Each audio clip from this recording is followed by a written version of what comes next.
Pong Sam ឬក៏សៀមរាបអូន សៀមរាប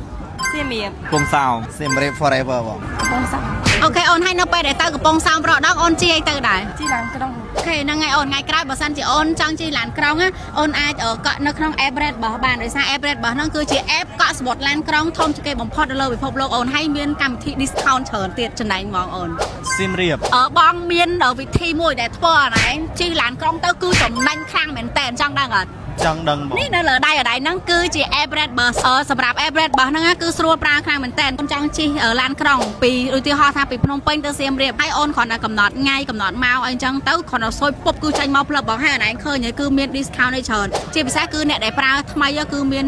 ជាមួយនឹងកម្មវិធី promotion ជាច្រើនអញ្ចឹងសម្រាប់អ្នកទាំងអស់គ្នាដែលចង់កក់សំបុត្រឡានក្រុងទៅណាទៅភ្នំពេញក៏បានទៅខេត្តទូទាំងប្រទេសកម្ពុជាឬក៏ទៅទេសដែលនៅជិតៗយើងដែលអាចជិះឡានទៅគឺ Red Bus គឺមានទាំងអស់តែម្ដងចាអញ្ចឹងគឺចំណាយពេលវេលាហើយជាពិសេសអូននៅពេលដែលអូនជិះឡានក្រុងតាម Red Bus ហ្នឹងណាពេលដែលអូនកក់ឲ្យធានាថាដឹងតាមានកៅអីអង្គុយហ្មងមិនមែនទៅដល់អីអត់កៅអីអត់អីទេហើយមួយទៀតអូនអាចរើសកៅអីបានហើយអូនអាចដឹងថានៅចិត្តអូនឯងហ្នឹងគឺជាមនុស្សស្រីឬក៏មនុស្សប្រុសជិះនៅហ្នឹងជួនកាលអាចដល់គូអូន ចាំសាកស្វែងរកគូនៅតាមឡានក្រុងវិញអញ្ចឹងហើយយើងដូរបទពិសោធន៍ថ្មីមក អូខេដែលមើលវីដេអូនេះតើសៀមរាបឬក៏កំពង់សោមចូលចិត្តមួយណាជាងកុំភ្លេចកុំបែនផង